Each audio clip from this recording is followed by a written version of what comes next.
Hello and welcome to round three coverage of Grand Prix Richmond, the format's legacy. Our competitors are Ben Wong playing Grixis Control, and he is up against Ross Merriam playing Death Shadow, one of the breakout decks from Pro Tour 25th anniversary. How does this matchup play out for you, Eduardo? So I think this matchup plays out depending on the build of Grixis Control. The more lightning bolts that the Grixis Control deck decides to run instead of fatal pushes, the more likely the Death Shadow deck is to win. Death Shadow can easily grow to 5/5 or larger. I would say that this is the best tempo deck against Grixis Control, but the card that really might push the Control deck ahead is Baleful Strix.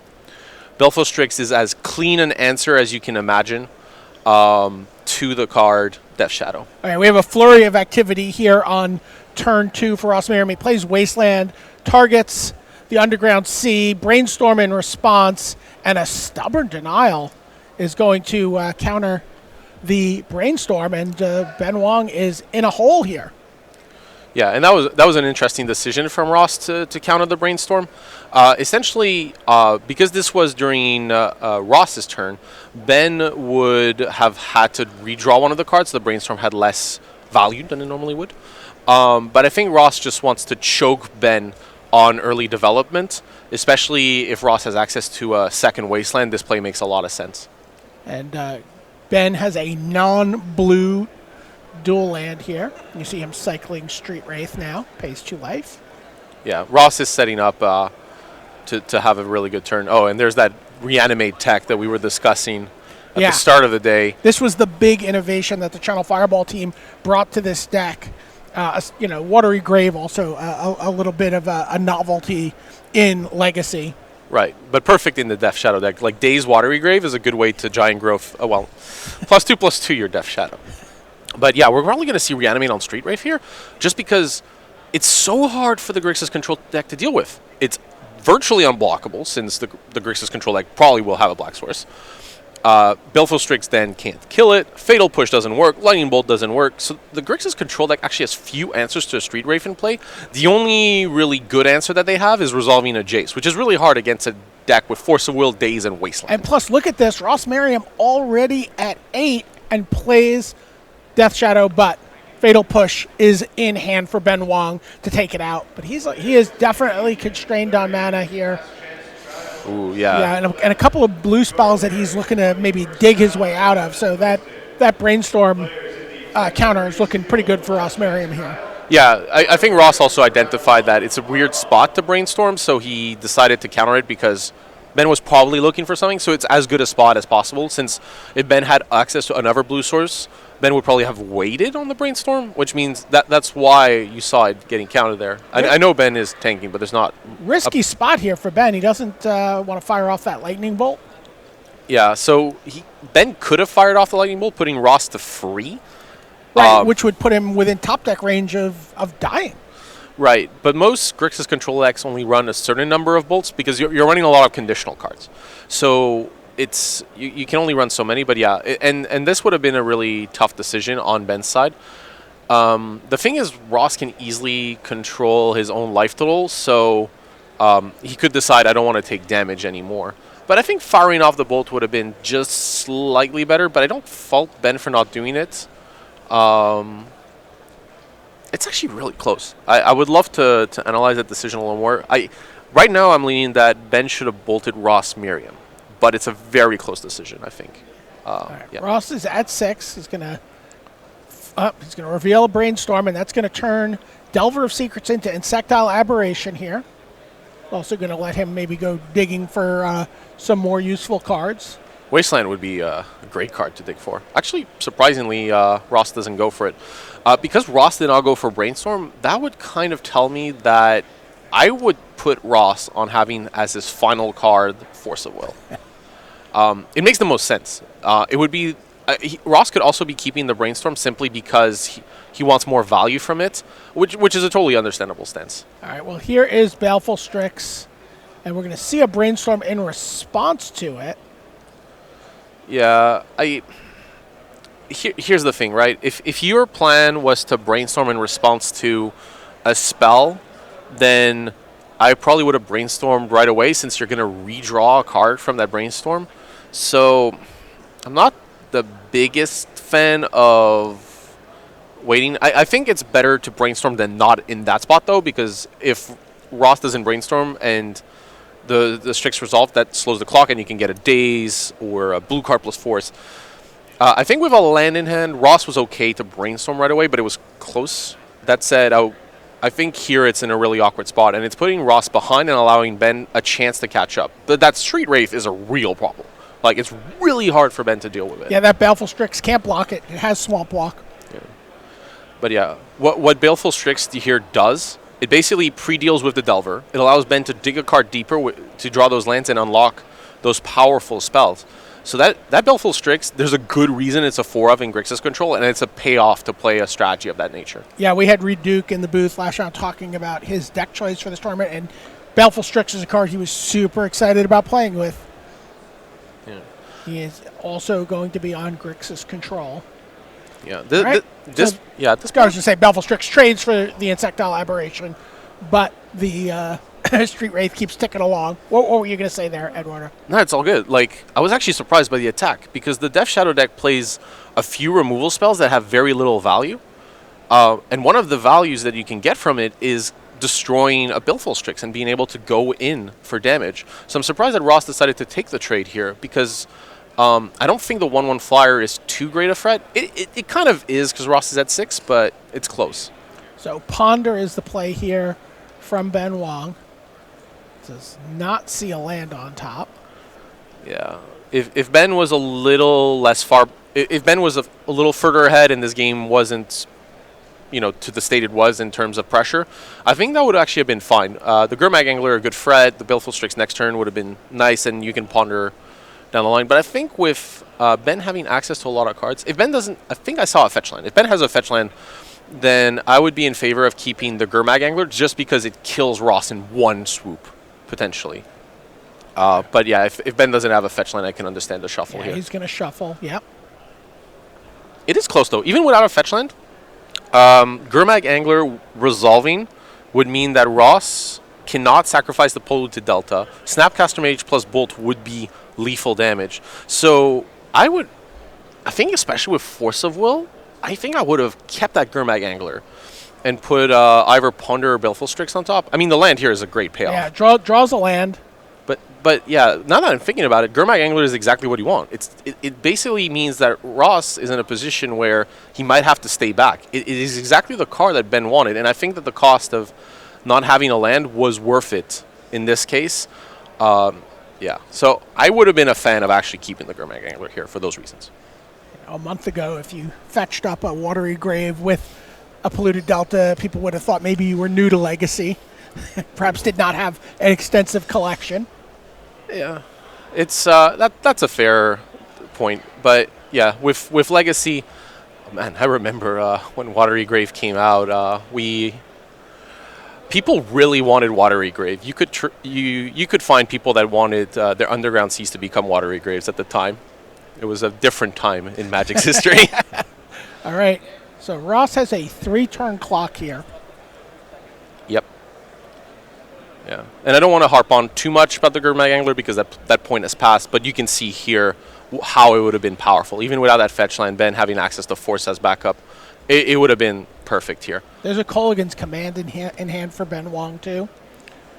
Yeah. But unfortunately here, Ben needs to put pressure on Ross. Without putting pressure on Ross, Ben cannot win because Ben cannot deal with Street Wraith. That means, and if you're in a situation where you cannot deal with your opponent's threat, then you are forced in a position where you have to win the game by being proactive. And I think that here Ben was maybe a little too passive in a game where you have to be. So I think Ben's only line here is to go snap, bolt. Snap, bolt, and hope to get to untap and Colligan's Command you to death. Yeah, but I think Ben had 2 Snapcasters, so if Ben has 2 Snapcaster Mages, I like here, end of turn Snapcaster, attack, Snapcaster Bolt on upkeep. Ah. And you do it on upkeep because it is the most disruptive time. I didn't see the second Snapcaster, so now he just plays an Ambush Viper here, right? He's just like, just creature, attack you. 1 blue, deal 2 damage. That's what that card does. And it's going to be good enough, right? And this is one of the big drawbacks to playing a Death Shadow strategy in general is if your opponent has versatile cards like Snapcaster and Lightning Bolt, this can happen. With 2 Snapcaster mages, it looks like Ben Wong is going to be able to finish things off. Ross is going to go to 1 here and try to find something. He doesn't. Ben Wong takes that down. He was stuck on 1 land there for quite a while, but Ross did a lot of the work for him. Like you said, that's what these Death Shadow decks do. Yeah, exactly. And yeah, that game came down to, I mean, Ross is correct in having to reanimate, but that game also came down to the Fiddle Push in Ben Wong's hand. That was actually a really key card. And if Ross Thoughtseize the turn after. If Ross had access to Thoughtseize before, it may have been correct to Ross to do it before playing Death Shadow, simply to understand what the game plan might be, since Death Shadow, even a turn or 2 later, might be good enough. I can tell you Ben Wong is a local player. He's made day 2 of a GP before, but has not had any big success. Ross Merriam, of course, has 2 Grand Prix top 8s. Finished second place to Hall of Famer Shuhei Nakamura at GP Dallas-Fort Worth 3 years ago in 2015. Oh, for sure, Ross is a very accomplished player. He's used to playing Legacy. Interestingly, Ross, I believe, normally plays Elves in Legacy. So the Death Ride Shaman ban maybe again rearing its head. Because it was one of the key cards in Elves. It wasn't as critical as in, say, Grixis Delver, but it was a good way to put pressure on your opponent without having to go into combat. Right. And again, Ross, while he had 2 buys, those 2 buys came from making the top 8 of the PTQ yesterday. And then, he had to play 3 rounds of the PTQ top 8 before starting to play here. So basically has not really had a break, where, the advantage of those buys where you get to maybe rest a little bit. So he's gone 3 rounds, top 8, win the PTQ, qualify for a Pro Tour, and now playing in this GP here in his first round of action. Right. So you're telling me if Ross wins this match and faces one of our Gold and Platinum pros in the field, the Gold or Platinum pro is like, yeah, I just got off breakfast, relax. What about you? Well, this is round 5 for me. Right, exactly.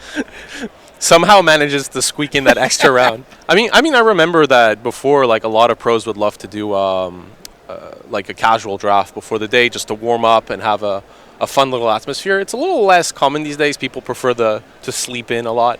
Yeah. I mean, you've done this. It's a long day. Even with buys, it's a very long and arduous day playing Magic.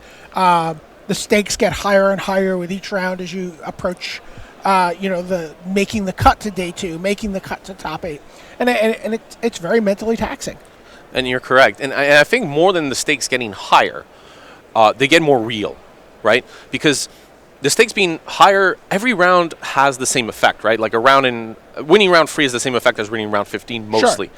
But the difference is what's going to happen in round 15. It feels different. Right. While it is literally the same, it is figuratively very different. I would actually argue round 3 is more important because winning an early round gives you better tiebreakers on average. So but the thing is, you're round 15, you know what your record is. If you're playing for top 8, that is real. That is about to happen. You know what this match result is, and that's where a lot of the stress comes from. The way to mitigate that, relax at the start of the day and make sure you're comfortable. To be fair, some people prefer playing Magic and others prefer staying in bed. And there's nothing wrong with either approach. It's just a question of who you are as a person. Right. And again, a lot of people come to a GP, there's prizes, there's pro points, but there's also getting qualified for the Pro Tour. And Ross has that ticked off. He's got that box ticked off. I've got a Pro Tour invite squared away. Easy. I mean, unfortunately, he didn't get time to get his card signed by the artist. Maybe that's the. No, I mean, I joke about it, but I like the fact as well that at GPs you get a chance to hang out with people, and I think that's something that's like understated. I know we look at a lot of Magic, and that's why you come. You enjoy the game, you want to play it at a high level, but ultimately, what keeps people coming back to GPs, coming back to competitions, is that you have friends around, you get to hang out, have dinners together, share an experience, and then go home. And I think that's critical to the experience of GPs. And that's why you see these players keep coming back. It's that atmosphere that really makes them come back. Yeah. We don't have deck lists for this matchup yet. We're still getting all the deck lists sorted out. Sometimes that can take a couple rounds with the judge staff. So that's why we're not getting into the nitty gritty of their sideboarding. Yeah, I mean, for this matchup, it's a very classic aggro tempo versus control matchup. So you're going to see the Grixis control deck try to line in cards that deal with the threats efficiently. If the Grixis control deck has access to additional copies of Fatal Push, that's great. Sometimes even a card like Hymn to Turak can be pretty powerful here. I don't like a card like Grixis Control can board in Pyroblast, but I usually don't like it against Death Shadow because the cards you care about are mostly black. Like countering a Brainstorm is not what this matchup is about. The Death Shadow deck usually boards in Resilient Threats, boards in counter spells. But a lot of the Death Shadow lists, at least the ones that came from the Pro Tour, don't have blue cards. So what they do is they bring in value cards, like Liliana the Last Hope is going to be really big. It's one of the best ways to deal with Baleful Strix. So and usually Death Shadow decks play 2 in the sideboard, so that might be a really important card to look at for this post-board game. All right, well, Ross Merriam's going to lead things off here with a Delver of Secrets. Been a legacy staple pretty much since it was printed.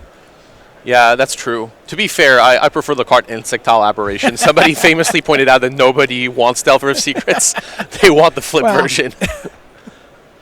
You got to start somewhere. Yeah, that's fair. You got to start doing the research before you can transform into the... It's on the fly, right? Is that the reference? Yeah. Yes, yeah. I know you're a big comic book fan, so... There we see Daze on Ponder. Again, Ross Merriam really trying to punish his opponent for, card selection. Right, and that's an approach, is your control opponent will set up, and the best way to beat them is that they're disrupted on their mana. And I really like this interaction of dazing a Watery Grave, because it allows you to lose life, which, doesn't seem like something normally you would want, but it means that if Ross draws into Street Wraith or Thoughtseize with another land, well, Ross gets to play Death Shadow. And, it helps boost future Death Shadows. So Polluted Delta from Ben Wong. He's also holding a Brainstorm, so Brainstorm and Fetch Land, one of the big interactions in this format. Yeah, for sure. Here, Ben's hand is relatively good, but it's pretty clunky. There's Gurmag Angler, which is an extremely good card, but takes time. The 2 Snapcaster Mages are also nice, but they just don't have anything that they really want to get back. Like, you probably were, if Ben doesn't draw anything of relevance, we're probably going to see Snapcaster Ponder next turn. But what Ben really, really wanted off this Brainstorm and did not get was a cheap removal spell. And the lack of that means that Ross is probably quite far ahead, especially if these Delver of Secrets flip. So 2 cards go back on top. Brainstorm also one of the probably the one that takes the most time to resolve in the format, because you have access to so much new information when you draw free cards. So even like some of the best players in the game take a long time when you brainstorm, because you might be looking for something specific, but you draw free cards that completely changes the texture of your hand, and that takes time to process that new information. So Volcanic Island is the fetch for Ben Wong, and now he's going to just keep sifting through the top of his deck here. He's got another copy of Ponder. Yeah, and Ben might be trying to set up that Gurmag Angler, so that's why you're seeing Volcanic Island being the fetch. Part of it is Ben has access to Underground Sea in hand, but also if Ben had access to a fetch land rather than Underground Sea, we're going to see these cards shuffle like right now. Right? But like Ben would rather be able to finish off with a black source, simply because it allows Gurmag Angler to come at the end, and that's naturally when you would want the card. But yeah, here, if Ross flips these Delvers, it's going to be really, really good for him. Another interesting part is Force of Will in these fair matchups, usually not a card you want, because it's a 2-for-1 against you. So it's okay in the Grixis control deck. All right, Ross, what do you got? Oh, he's going to draw a card for the turn. Yeah. No flip here, so as you said, nobody wants Delver of Secrets. He's only getting in for 2 here. Yeah. A 9-turn clock as opposed to a 3-turn clock. Right, and I mean this attack is okay, but yeah, it just adds a turn to the clock, which is really not what Ross wants. Yeah. But yeah, that Force of Will in Ben's hand is not looking great. But you can work it out in Grixis control because you have so many other 2-for-1s like Baleful Strix and Snapcaster Mage. But in Death Shadow, we're unlikely to see Ross have too many forces because black cards are coming in. So if Ross taps out, there's actually not that much that they can do. So if you're facing Death Shadow post-board with a deck like Grixis control, don't expect force too much. And we are not done with 1-mana blue card selection, by the way. Here's Preordain. Yeah, Legacy. If you like looking at your deck, Legacy's the place to be. You get Preordain, Ponder, and Brainstorm. You get to really shape the hand the way you want it to be. Now here's a Death Shadow. And Ross plays here a 1/1 Death Shadow because Ben would have played Lightning Bolt on one of these Delver of Secrets had the opportunity come up, but Ben hasn't done that. So it's very likely that Ben just doesn't have access to the card Lightning Bolt. So Ross feels comfortable here running out the Death Shadow. And while Ben could cast a Kolaghan's Command on hand, it's really risky. Simply because Kolaghan's Command can get semi-countered by Street Wraith. That would pump the Death Shadow to free. Or Daze. Daze on Kolaghan's Command. Ross untaps, potentially flips these Delvers. It's a ton of damage. So it's a really, really high-risk play. I do wonder if Ben is semi-forced to do it, but yeah. Speaking of force. He is forcing. Going to force Will, pitching Snapcaster Mage. Yeah, and one of the advantages here. And here's the Daze. Yeah, exactly. Wow. But one of the advantages of that Daze, it's out, so now you feel safer with that Kolaghan's Command. What is? Oh, that's a Sweet Hymn to Turak. Sweet Hymn to Turak. That's going to be difficult to cast. Yeah, for at least a turn here. Yeah, basic island, volcanic island, Hymn to Turak. I mean. If you're greedy with your mana base, these things will happen. There's not even a wasteland involved here. That's just how it happens. Yeah, he does have the Underground Sea. Can play that Gurmag Angler. Right. The question with the play here is what do you need to do? So Ben understands that Death Shadow is going to be a problem, but Gurmag Angler can deal with that in the interim. The thing is, Watery Grave is in hand for Ross. Ross can just play Watery Grave and +2/+2 to Death Shadow. So Ben might be forced here to Kolaghan's Command the Death Shadow, but then if these Delvers flip, it's a lot of damage. So this is kind of a rough spot. But I think Ben has to be proactive. Yeah, he is. You see him just removing his graveyard here. Paying 2 mana, leaving a mana up, playing around another copy of Daze. And can Ross? Yes, he can. He's going to get 2 Insectile Aberrations here. Fly, my pretties, fly. But yeah, here, the Gurmag Angler is nice in that it stops the Death Shadow for now. But the big drawback is these Insectile Aberrations are going to fly over, and Ben can't really counterattack. If Ben ever attacks, Ross just takes 5 and then kills on the backswing with a very gigantic Death Shadow. All right, so Rainstorm is the play for Ross. Still has not made his land drop for the turn. And I think there's that Watery Grave, Wasteland, Underground Sea, and there's a few more spells there. The Wasteland is actually really powerful here. He's also holding Street Wraith. He does have a Street Wraith in hand as well. Okay. So this is actually an interesting brainstorm because you could shuffle. You can't shuffle cards away. So Ross is going to go in what's colloquially known as Brainstorm Lock. That is, he knows what the next 2 draw steps are. And I find it interesting if Ross decides to put Wasteland back because I think that would be the best line this turn. Wastelanding either the Volcanic Island or the Underground Sea pushes Ross into a territory where these Insectile Aberrations can be free to do their work. So I would really like to see Ross going Wasteland on this Underground Sea, which also cuts Fatal Push, rather than trying to cast another spell here. Well, he's going to play an untapped Watery Grave. He's going to play a second copy of Death Shadow. Those are currently 3/3s, but he does have Street Wraith in hand, I believe. I don't think he did not put that on top. Yeah, that card is in hand for sure. And yeah, I still think I would have preferred here the Wasteland because it disrupts Ben's mana development while you're quite capable of putting a Death Shadow in play later. These Insectile Aberrations are probably going to do the work. I guess Ross could be worried about 2 attacks from Gurmag Angler. So kill Death Shadow attack, kill Death Shadow attack. So Ross might have been playing around that, and if he did, it's actually pretty big kudos. That's a good line to spot. So there's a Scalding Tarn from Ben Wong.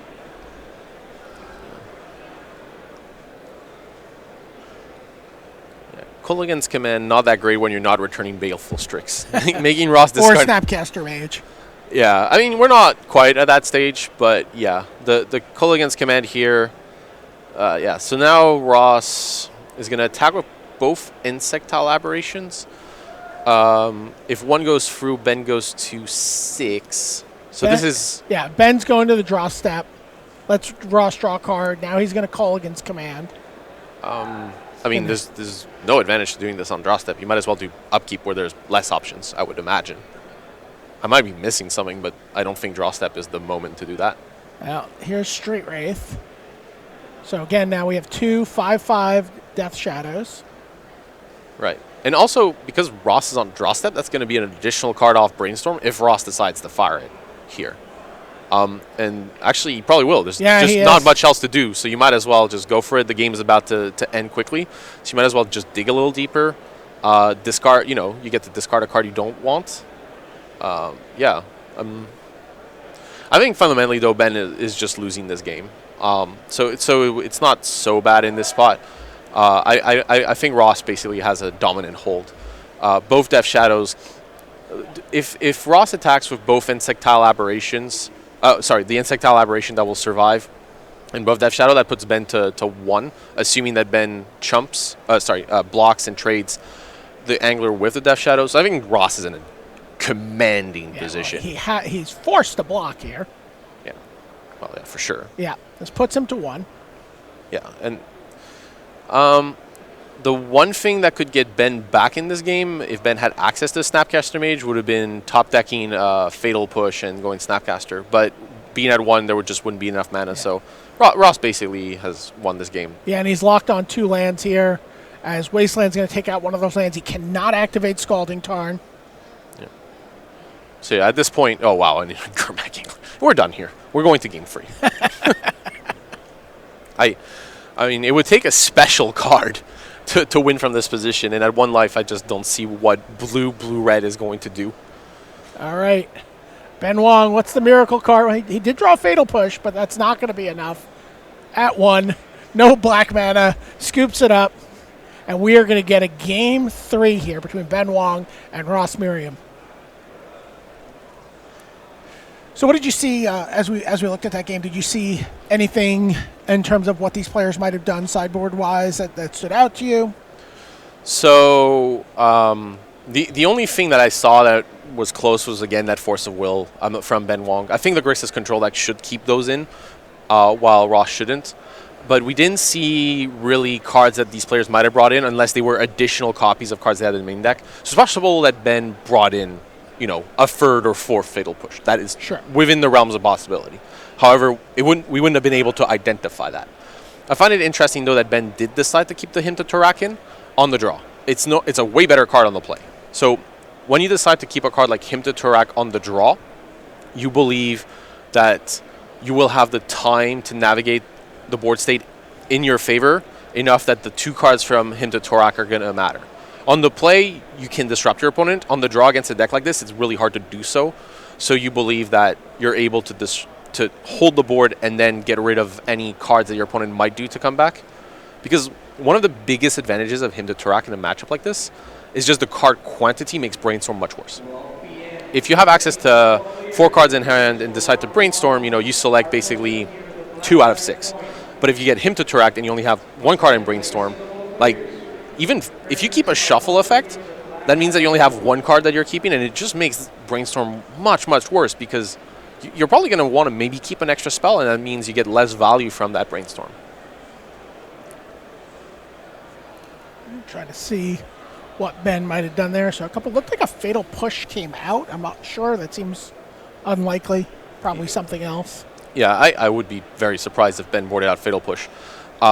It's not just like... It might have been a him that he boarded out also. Oh, sure. That also... It seems a little strange if you're on the play to board out the card, but I guess you want to Thicks. I think on the draw, the card is worse, fundamentally. One thing here, for sure, was in Fatal Push. That card deals with Delver of Secrets and Death Shadow. In Modern, it's closer because they have more Gurmag Anglers and they used to play Cassicker the Golden Fang, so Fatal Push was not always a good card. It was like a necessary evil. But in this matchup, when you are facing Delver of Secrets and Insectile Aberration plus Death Shadow, well, you kind of need it. It is a necessity. Actually, one line I'm looking forward to seeing if we get lucky is reanimate Snapcaster Mage. Reanimate something else. It's pretty nice. I mean, you got to get your value where you can, right? It is 4 mana, but... Actually, no, I'm lying. It's very cheap. It's only 2 mana. That's the cool part about it. You reanimate their Snapcaster, so then you pay 1 mana for that, and then you get to flashback another spell. So you only pay 2 mana for that much effect. So yeah. It's actually a really nice line in a matchup like this. You can also get, like, Snapcaster reanimate Baleful Strix, and once their graveyard's empty, it's harder for them to try to get Kolaghan's command value, which is really, really nice. But yeah, these matchups can get really grindy. And again, the deck that Ross is playing really came out a couple weeks back now at Pro Tour. This reanimate tech, pretty new, kind of almost startling in its simplicity and elegance. Right, and the main reason you see it is because they decided to play straight up blue-black. So when you play free callers, because you're playing free callers, you're trying to fit in like some of the most powerful spells. So people play like cards like Lightning Bolt and Bomat Courier in some really early builds. But the thing is, when you're only playing 2 callers, you start looking for options, as you say, that fill the gaps, and reanimate is a really elegant one. Because there's a big advantage to only having 2 callers. It's much harder for your opponents to wasteland you out of the game as a result. All right, you see Ben Wong's hand. He's got that Fatal Push. He's got a Jace the Mind Sculptor. Importantly, has a Brainstorm. There you see a Pyroblast. Yeah, and I did indicate earlier that I was not a fan of Pyroblast in the matchup. And the main reason for this is Pyroblast is fundamentally weak strategically to the card Thoughtseize. If your opponent Thoughtseizes you, and Ross would keep Thoughtseize, there's too many 2-for-1s in Ben's deck to not keep that card in, then what happens is, well, I see you have Pyroblast. Okay, well, I'll play around it for most of this game. and there's nothing that Ben can do because it's a conditional spell.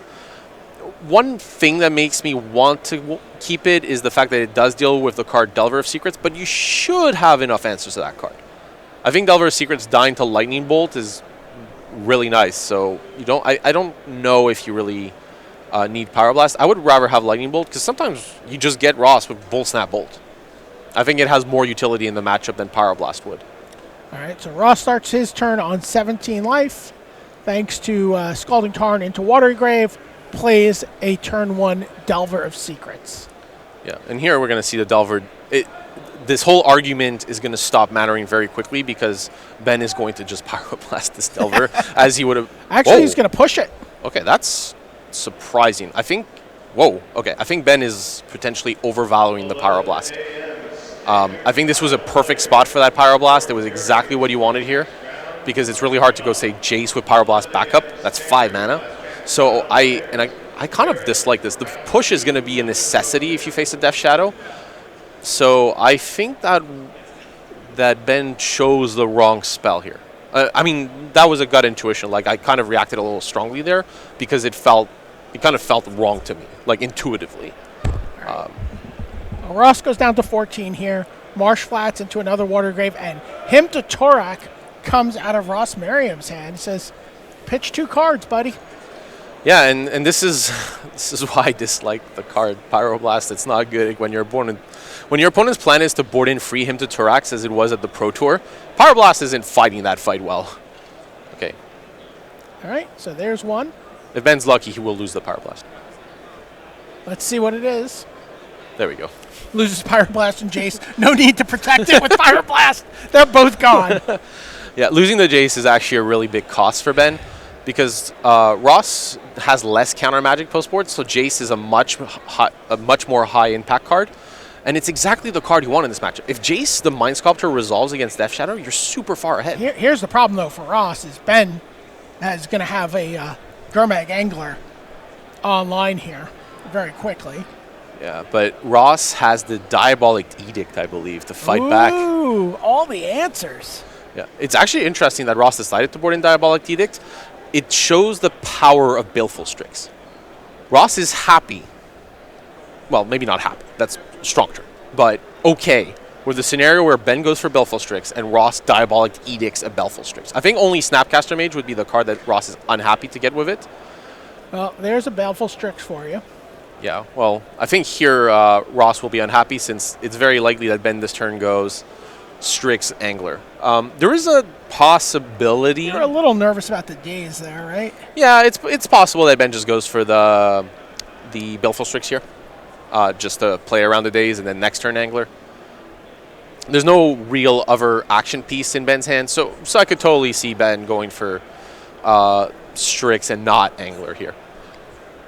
And it's a fair point. You can play around days here, but your opponent also has him to Torak in their deck, so you have to respect it. So okay, so you're leading things off. Here comes a Baleful Strix. Start to replenish your hand a little bit. I think Ben is. Ben can draw the card first and then make an informed decision. And he finds Kolaghan's Command. I think if Ben's other card wasn't a land, he's going to go for it. Here is Gurmag Angler. I like this. I think if Ben's card was not another land, then it's close. It's less close since you want that Kolaghan's to resolve. But with a land, you could wait. But I really like that Ben did not here. I think people play out of fear too often, and this is a really good spot to slam down that Angler and potentially put some pressure. All right, here's Thoughtseize. Well, this is going to drop Ross to 12 with another 6 coming across this turn. 1 land in hand and a Kolaghan's Command. Takes out the Kolaghan's Command. Yeah. I see a Liliana the Last Hope in hand, but that's a turn away. Yeah, and I mean, Ross could have cast Liliana the Last Hope this turn. Yes. But decided to set up instead this Death Shadow. Death Shadow, yeah. Plus, yeah. A 1/1 Death Shadow at the moment, but that was actually a really... Okay, so with a land, because Ben drew a land, we can talk about Ross's sequence here. That was actually a really... I don't know about attacking with Angler here since... once that Angler attacks, the Death Shadow can block it as it wants. So this is maybe a ambitious attack. It's a very... You're sort of doing Ross's work for him here. And in fact, he's giving it a second thought here. It's very close. The main issue is that if Ross probably doesn't have a clean answer to the card Gurmag Angler. But you know that Ross has the chance to have Liliana the Last Hope. Now, this is a card that with Gurmag Angler you do not care about, because Liliana could kill Baleful Strix, but then you attack into Liliana with Gurmag Angler, so you're happy with that exchange. But if you attack, and then Ross untaps and Liliana's the Baleful Strix, you're in a position where, I can no longer attack. But then Ross is in a difficult spot because Ross is at 6. It's a really close decision because the question is, do you think you can top deck a removal spell? Even Snapcaster Mage works, right? Because of Fatal Push. All right. I think the only thing he has in his yard right now is Kolaghan's Command, though, because of the Gurmag Angler Delve cost. Oh, sorry, yeah. Good point. Sorry about that. So Ross is going to go to 6. That is a big Death Shadow right now. Yeah, I mean, good old 7/7s for 1 mana. Ross preserves his fetch land there. Okay. So, was that a Stubborn Denial? All right, here's Liliana the Last Hope. Yeah, Liliana is going to take out the Baleful Strix with its +1 ability. And now, Ben Wong needs a Fatal Push, and needs it badly. But yeah, if Ross did indeed... Well, drawing a land here is all she wrote, and is going to probably sign the end of this match. Since Liliana the Last Hope is going to run away with card advantage and taking the pressure off. But I think Ross had a Stubborn Denial there, so Ross was pretty safe. That top deck is...